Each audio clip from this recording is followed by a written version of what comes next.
સુરેન્દ્રનગરના પૂર્વ સાંસદ મહેન્દ્ર મુજપરા કૌટુંબિક ઝઘડાને લઈને વિવાદમાં આવ્યા। મહેન્દ્ર મુજપરા 181ની ટીમને ખખડાવતા હોવાનો વિડીયો વાયરલ થયો। બાણેજની પત્ની 181ની ટીમ લઈ સાસરે પહોંચતા માથાકૂટ થઈ હતી। બહેનના ઘરે પોલીસ પહોંચતા મહેન્દ્ર મુજપરાને ગુસ્સો આવ્યો।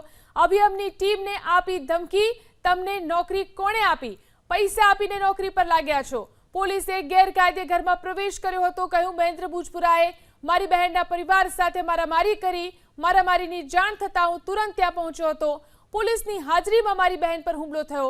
સામે પક્ષે ફરિયાદ નોંધાશે તો હું નોંધાવીશ તેવું નિવેદન પણ મહેન્દ્ર મુજપરા આપ્યું છે। મહિલા બાળ વિકાસ મંત્રી જેટલા આવ્યો છો એ બધા સસ્પેન્ડ કરાવું તમને કહી દઉં। હું અત્યારે એસપી ને ફોન કરું। તમારી ફરજ શું છે?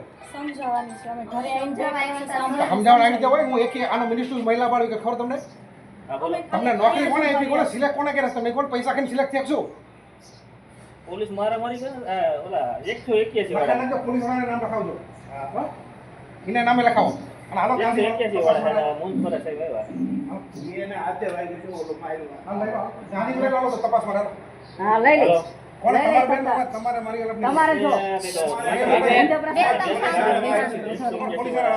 અમારી દુશ્મની પોલીસ વાળા તમારી કઈ વાંધો નહીં આવ્યા છે ને આક્ષેપ ને એવો કરે છે કે માયરા છે એવું પણ લઈ આવો બેન ને ઓલા ગાંધી મળો ઓલા ભાઈ છે ને